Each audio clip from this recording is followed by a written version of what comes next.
Welcome to the Multifamily Investor Nation podcast, sponsored by CoStar. I'm your host, Dan Handford, and with us today is Justin Brennan with the Brennan Pohle Group. Justin, welcome to the podcast. Thanks for having me. Looking forward to it. Well, looking forward to diving into this deal that you have in Kansas City, Missouri. It was acquired in 2019 as a C-minus asset that you guys are going to be bringing up to a solid B. And we're going to talk about that and that process you're going to be going through. 31 units called the Brookside Apartments. And before we dive into that, Justin, give us a little bit of a background about yourself and where you are right now in the multifamily space. Born and raised in San Diego. Third generation kind of builder developer, learned from my dad and my 91-year-old grandma, all about the multifamily apartment space. Really ground up construction is where my background is in. As my licensed general contractor, and kind of came up through that space of land planning, ground up construction of multifamily condos, apartments, et cetera. And then the financial crisis hit, our wonderful financial crisis of 2008 that pretty much wiped a lot of people out, consolidated a lot of my dad's businesses at that time. But it lended its way for me becoming an asset manager for a third-party asset management firm here in San Diego that handled a lot of foreclosures nationwide for a lot of the major banking institutions. So that kind of got my feet wet on how to properly asset manage, like around the country where you don't need to be local with the asset. So that was a huge learning experience, which I loved. And then jumped into the broker realtor world and doing the residential sales side along the coast in San Diego, but then always having that itch to get back into the multifamily. And I've kind of used the sales side of things as a realtor as a catalyst to get money and then go find deals and put deals together, both locally in San Diego, but now we're starting to syndicate around the country. Well, let's just jump right into this deal that we have here, the 31 units out of Kansas City, Missouri, built in 1976, called the Brookside Apartment. So talk to us first about how you ended up finding this deal. This one was a bit unique. We had just closed on 27 units previous to this in the same general area of Kansas City, and not really knowing much about Kansas City until probably the early part of last year, 2019. But we located it through both our broker on the ground, because that's part of the infrastructure we put in place in each of the markets we go into, broker local, as well as the property manager that we had hired on our 27 unit, ended up being a general partner with us on this new 31 unit because he liked it so much and we liked it. So we ended up putting a deal together along with our investor group, and away we go. Well, it's interesting that you bring that up because I try to talk to people about that all the time, that, a lot of times we think brokers, off-market, direct to seller, or LoopNet, but one of the missing pieces is really the property management companies that are out there, because they're the ones that are in contact with these owners all the time. So there is no skip tracing involved. It's really just building relationships with these property management companies to say, hey, do you know of any of your owners that might be in a position to possibly sell their assets? And sounds like you might have found a great deal here. Yeah, and they know a lot of things ahead of time, as you just mentioned. Between that and the brokers on the ground, they're going to have their ear to it and be able to know something's coming up for sure. So was this one completely off market?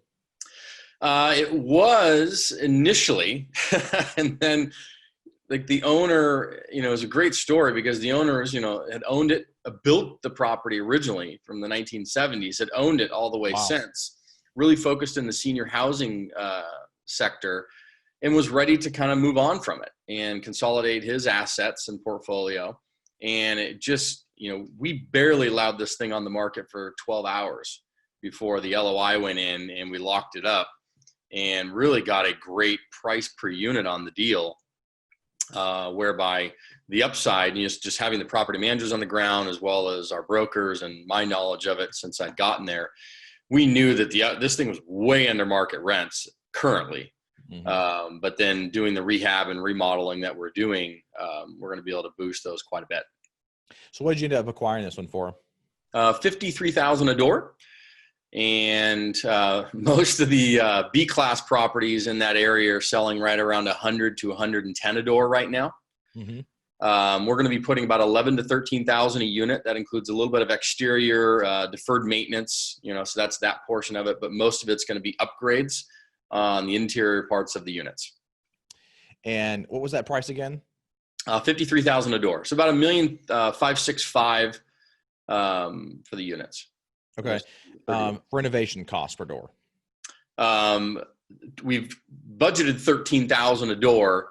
About 2,000 a door is going to be kind of deferred maintenance, and then the rest of it's upgrades.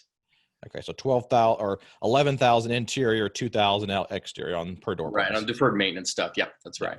Deferred maintenance. Okay, and how many rounds of offers did you go back and forth before your offer was accepted on this one? 2. It was actually pretty quick. Okay, Pretty quick. What was your original offer on this one, and how much did you have to go up? We were at $1,525,000 initially, and then they came back obviously higher. We went back pretty quickly and then locked it in at $1,565,000. Okay, and did you have to put any? Well, before I do that, did you have to put any earnest money deposit up on this one? And did it go hard day one, or did it just the typical after due diligence? Yeah, you got the due diligence period. I believe we'd set in $25,000, which went up initially. And I think that got increased by another 15 or 20,000 after due diligence.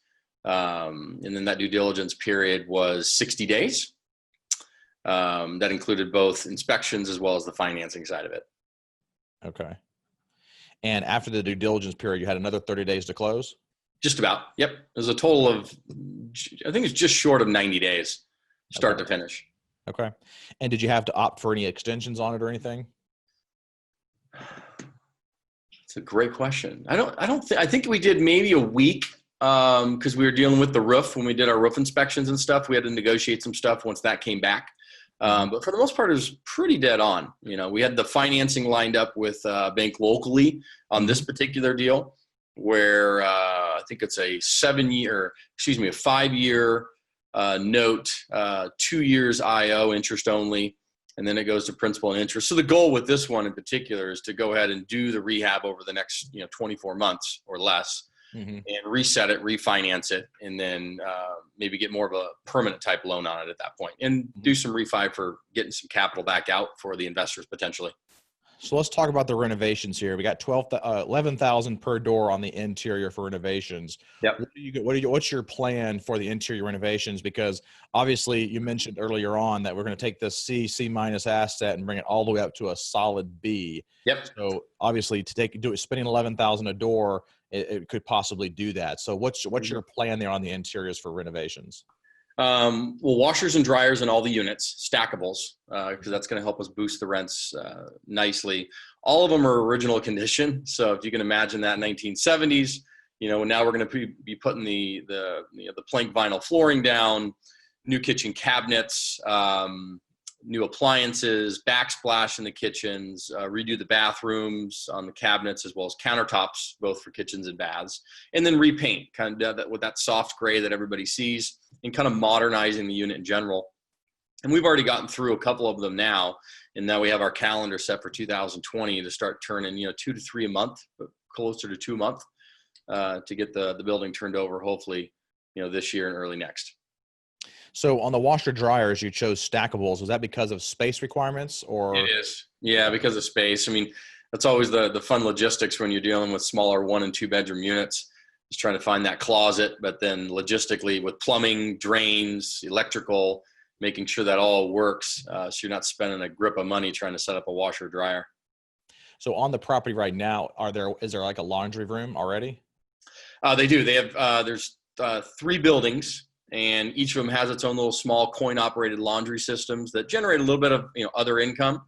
But with the new laundries going in the units, that's going to boost rents enough to offset that. And then we should probably be able to start implementing a RUBS program as we get further down the line to get some of that kind of water fee stuff back a little bit over time. So what's your plan for the space right now that you're going to be removing the coin laundry in? We have not figured that out. Right now it's storage. Okay. That's a good question. Maybe, some people were joking we should turn it into a pet washing station or a pet washing room where people can bring their pets in, clean them, groom them, do all that stuff. And I was like, that's not a bad idea. So yeah, it's not a bad idea. I don't know on that size of a property you'd want to have 3 of them, right? Because you'd have 1 in each room. Maybe you have 1 on the centralized building, and then in the exterior, and the other 2 you maybe convert it to rentable storage space, or maybe even to some sort of a package locker room instead of like a package locker system, because those are a little more expensive. Sure. but for Yeah, a and couple each unit does have $1,000, a you can do locker that. space, which is nice, within this kind of corridor where the laundries are at. It's outside the area, but it's the same area, which is nice for each one of the units. You could expand on those and make them a little larger, or like you mentioned, maybe charge for some certain services to boost the revenue. Yeah, no, that's great. That's a good idea. And from the RUB system right now, are they not billing back, or before, I guess right There's now no you billing. guys own it, Yeah. but before you guys took it over, were they actually billing for water at all? No, the income was straight rents, as well as, late fees, basic stuff like that. And then, the laundry income. Sounds like a typical, original owner developer holding on to it. It's cash flowing nicely for them. They're not really trying to maximize the value, and it's a great Yeah. acquisition I for mean, you. it's amazing, because of all the tenants. I mean, he kept some tenants in there for like 20 years, Wow. and they're really great people. So of course we're being tactical with them and doing things the right way from a PR standpoint, because most of these folks are older, and we certainly don't want to be on the 5 o'clock news trying to boot a bunch of, mature folks out. So we've kind of worked with them, showing them what we're doing, trying to encourage them along if they can afford to move into the new units at the new pricing and stuff. So we found about 6 or 7 of the current tenants that are really excited and do have the ability to take on the new rental amounts. And so we're going to be moving them from their current unrenovated unit into a new unit. And that's going to save us on marketing time, speed, as you know, for that turnover factor. And we'll see if we can grab a few more. So what are the rents on the property on the classic units, I'll say? 600 to 700 a month, right around 600 for the 1 bedrooms, like 7 to 725 on the 2s. And that's going to go up. So they're going to be around, we just renovated a 1 bedroom, just rented it at 900. And that's for a 1 bedroom. And then the 2s are going to be about just under 1,100 when it gets reset. Wow, that's pretty significant. They were way under market. Like I said, I was joking with you before we started here, but I feel like this was a rare gem, just given the situation and everything. Sure. So question here, taking something from a C to a B, especially a C minus and C to a solid B, which is kind of like a middle of the road B, not a B minus, not a B plus, but kind of in the middle there, can be a bit challenging. And I'm wondering if you have faced that yet, and if not, to give you kind of some word of caution with that, because what I have seen from doing these interviews, as well as some of my own experience with assets that we have acquired from our own group, that taking it from a C to a B is a lot more challenging than it actually sounds, because one of the best ways to do it is to empty the entire building and actually renovate all the units and then lease it up from there, because residences who are typically living in a C-class property aren't necessarily wanting to live next to, or vice versa. The Bs aren't usually wanting to, commingle with the C-class properties. And so that's kind of been one of the challenges that I've seen in our own properties, but also in other guests we've had on the show as well. Have you kind of thought about that, or trying to do something to kind of mitigate that risk? Yeah, great question. I think because of the current tenant pool and the way the building was designed and set up, most of the folks are probably north of 70 years of age. So the new tenant pool that's probably coming in is more that quote unquote, millennial generation. And given the Brookside and the Brookside neighborhood there, it definitely lends itself to that kind of fun, vibey environment. So, we haven't experienced too much of that pushback yet with, we have now 3 units that have been, turned, and new tenants coming in and stuff. So that hasn't affected it quite yet. The exterior of the building is actually in really good shape. That's good. So there's not a ton of money that needs to go into that aspect of it, which was great. It's more of just the interior, and it's all mostly cosmetic, right? Where you're doing floors, paint, kitchens, baths, stuff like that. So during the due diligence process, what kind of issues did you see, or did it actually come up during that process? The roof, in terms of the inspections, we have full-blown inspections of all the interior units, walk them, make notes on everything, pictures, videos. We, scope the sewer, scope the drain systems, the roof system, had a roofing inspector come out. So that was one of the big ticket items that we got some credits on through the escrow, because they did have certain sectors of the roof that were deteriorated to a point where, look, it's going to need to get replaced at some point. So we were able to work that into the escrow. Mm-hmm. But for the most part, a lot of the main, whether it's water heaters, HVAC systems, a lot of the major component items were in pretty fair condition, surprisingly. And the owner had actually done a good job at making some CapEx improvements over the term of owning it, to where you didn't have these 20-year-old HVAC units and water heaters and everything busting up. So what did you do for property management on here? Because obviously having a smaller unit size, no on-site, I'm assuming. Correct. So you have third party. What did you do for the third party? Obviously, I guess one of your GPs is kind of, in the deal as well. So I'm sure you're using them for the property management.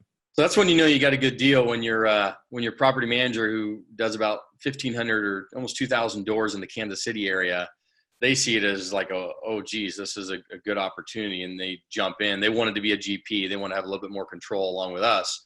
So we were all in on it, because we know they're clearly vested in it the same way we are, and they're going to be making sure that we're keeping expenses low, keeping the revenues pushing, and moving this building in the right direction. So that's with North Terrace. They're local in Kansas City. Great little firm that's growing and growing, and owner's fantastic. My age, probably your age too, and growing a business there, and they own their own units as well as manage. So I want to ask you about your process for the smaller units and what your property management company does from a touring standpoint, because I've seen it done a couple of different ways, but I'd like to know kind of what your system and process is for a resident finds an ad or whatever and kind of knows that there's a space available. They pick up the phone, they call, or they go to the website. You find out they want to tour it. What happens at that point? Yeah, so they have a whole leasing marketing department within North Terrace, that kind of initially, and this is something they actually worked on over the last year, where they were getting all these leads coming in, right? But you need a full-time person, if you get enough of them and you're managing enough doors, to make sure that you're responding and following up and then setting the tours and stuff. So I know there's some automated systems that allow for tours of properties. Ours has been more manual, to where they're either texting or getting texts. So they're doing that, as well as the calling from the signage, as well as online. They use Show Mojo, and that allows the leads to filter in, and then they'll set the appointments for the viewing. So they're doing a tour. They're actually doing it in person, walking them in, opening the key, actually showing them the unit. Yeah. And I know there's I've seen some automated systems that have been coming out to allow that, tenant to show up, walk in the unit and take a look at it and kind of expedite that process. We haven't gotten there quite yet, but I've seen that as an option. Well, I will say I'm not a big fan of the automated process. So I think that there is definitely an element of sales when it comes to leasing and talking up the property, talking up the units and and telling them the whole story. It's just like when you go to buy a house, you got to have that agent with you that tells you the whole story about the house, or it doesn't usually sell as well. So that's why I was just curious to kind of see what you guys do. Was it more of a manual or an auto process, and kind of what the experience has been like? Yeah, my background in the residential sales business, I mean, I come from a marketing perspective. So, I'll go online and just double check to see how all the properties are being positioned. I'll even update the property manager if, because a lot of times they push it from their rent manager system or whatever their main core system is, and then it syndicates out, right? Well, sometimes, depending on how they syndicate to the large portals like Zillow, apartments.com, apartment list, et cetera, it may not position itself as well if it's being syndicated. So then sometimes they'll manually go into that listing and make sure it's really showing with the right photos and stuff and the descriptions and everything. So that way, it's like anything. People want to see that first one or two photos, and that drives them in. Right. No, I think that's a crucial piece. I think a lot of people miss, because that's one of the things that, I do quite a bit as well is, I'm on these asset management calls and I'm pulling up apartments.com. I'm like, listen, you can't show the clubhouse as the first photo. It's got to be the kitchen. They're just the newly renovated kitchen, Right. And, put the pool towards the back, and don't put the clubhouse. Nobody really cares about the clubhouse as much, No, you hit the nail right on you hit it. And that's, and so I do a little bit of the micromanaging a little bit on that, but that's the asset management side, right? Of our job is to kind of manage the managers. So what's the hold period on this one? 5 to 7 years. 5 to 7 years, and full cycle exit. You bought this thing for 53. You're putting in 13 a door. So all in, you're at like 65, 66 a door. Yep. What's the potential exit price when you sell this thing in 5 to 7 years? The potential is probably I've underwritten it at a 6.5, 7 cap on the exit, and right around about 110 a door, which is actually what's trading today. So we'll see kind of where the markets trend, and what happens. As we all know, we can't control a lot of that sometimes. Sure. Well, I think you got a lot of extra room in there for error when it comes up to that kind of a price. On this particular deal, a couple of the other ones are a little tighter, but yeah. So I know we talked a little bit about the financing, and you kind of touched on it a little bit earlier. Let's dive a little bit deeper in that and discuss again kind of what you did from a financing perspective on this one, because it sounded like you used a community bank. Yeah, local bank there, Core First in Kansas City, that both our property manager had a great relationship with, has done some other deals with them. What they'll do is they'll provide,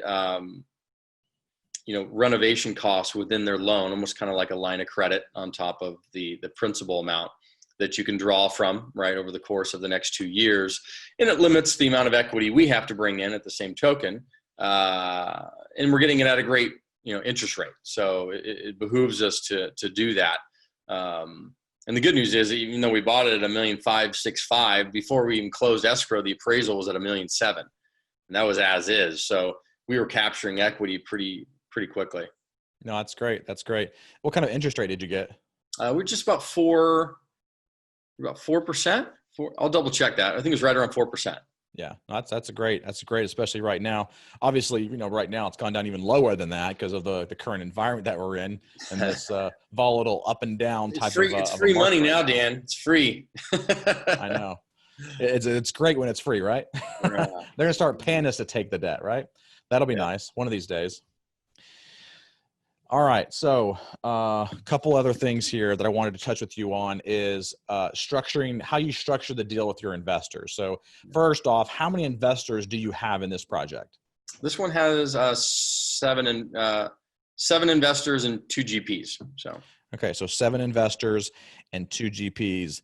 Now, with those 7 investors, how did you structure the deal? I take that back. 3 GPs. 3 GPs. That doesn't matter. I won't hold it. 9 total. Okay. Yeah. So six passive investors in this project. Correct. Yeah. Okay. And so how did you structure it with them? We have it set up because we brought in more of the equity as the GP in this particular deal. So it was a 60-40 structure in terms of investors. Class B get 60%. We get 40%. They get a preferred return on, obviously first, and then we're splitting that 60-40 on cash flows and distributions. So who's in the Class A position? That's the investors, and we're in Class B. Yeah. I think you might have. Did I switch that on you? I think you did. Okay. I was like, why would the investors be in Class B unless you had a dual structure? But okay, just wanted to make sure. So the investors are in the bottom of the capital stack, right next to the debt, and that are in that Class A position, and then the Correct. GP is in the Class B position. Yeah. My apologies. No, that's all right. I just wanted to get clarification on that. Good Just to catch. be sure. Yep. And how much did you end up raising outside of your own GP side of things? About $400,000. So 400,000. And so so each one of these. Yeah, it wasn't a big raise on this one. Yeah. So each one of these investors brought in what? 50 to 100,000.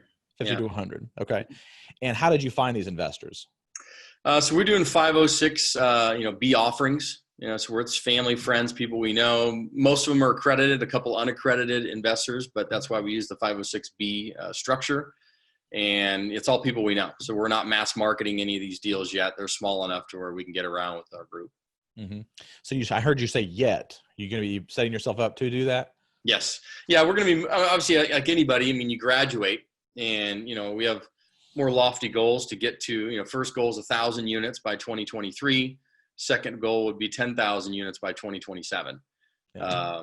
As we kind of expand around the country and set up infrastructure, we'll move more into using both 506B as well as 506C type offerings. And what's your goal in regards to asset classes moving forward?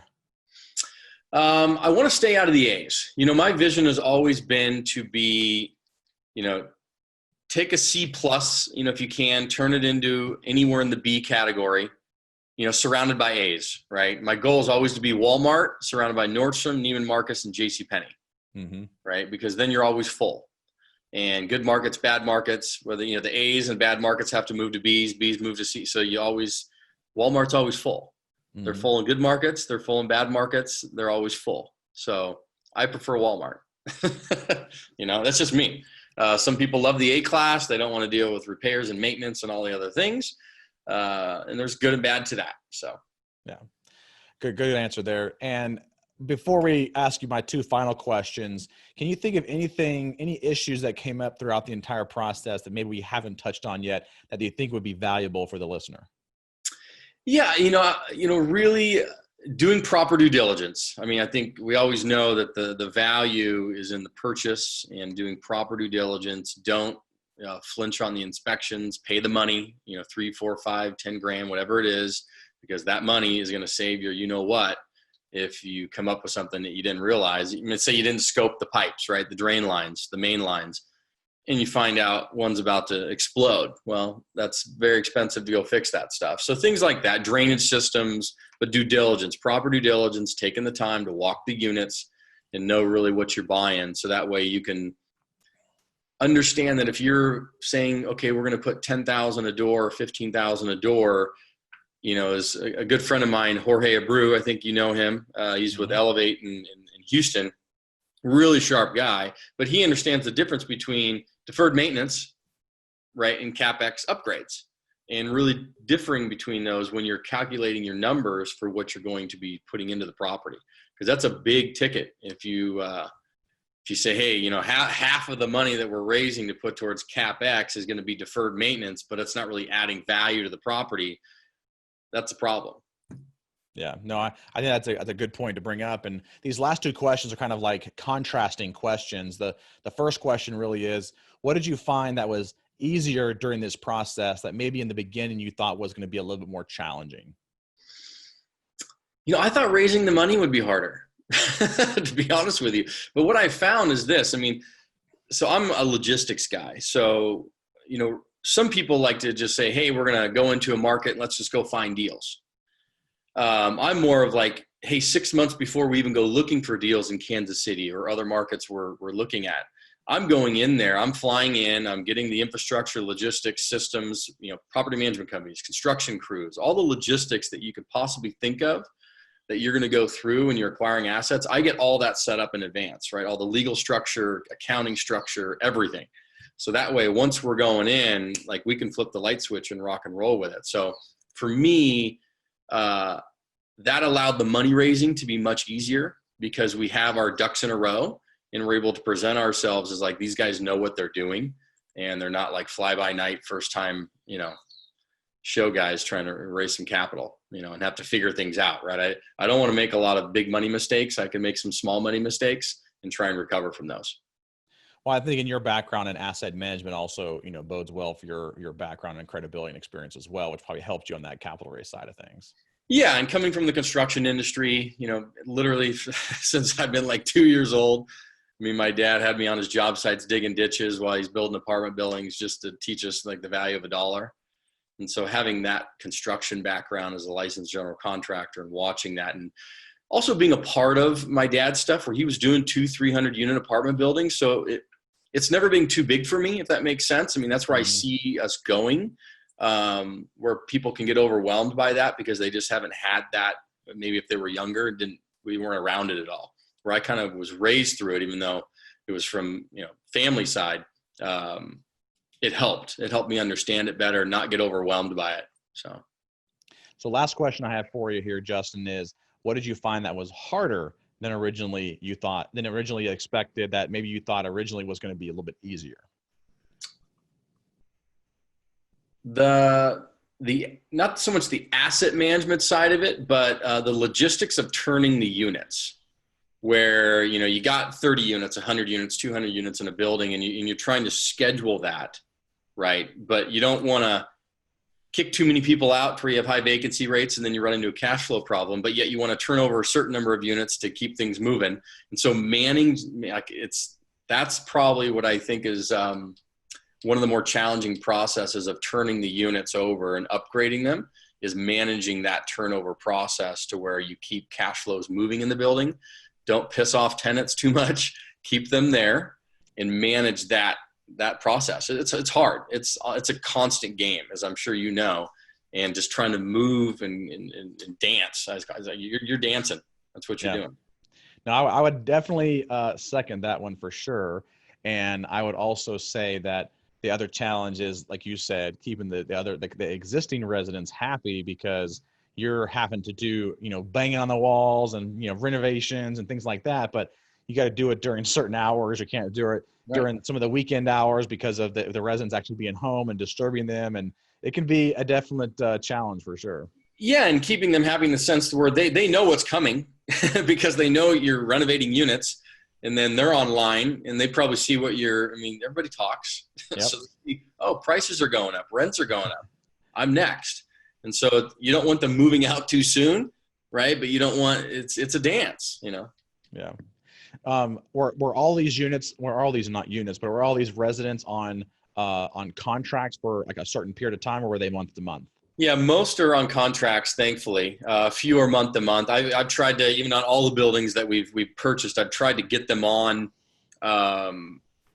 more long-term contracts, even if it's for 6 months, 9 months, 12 months.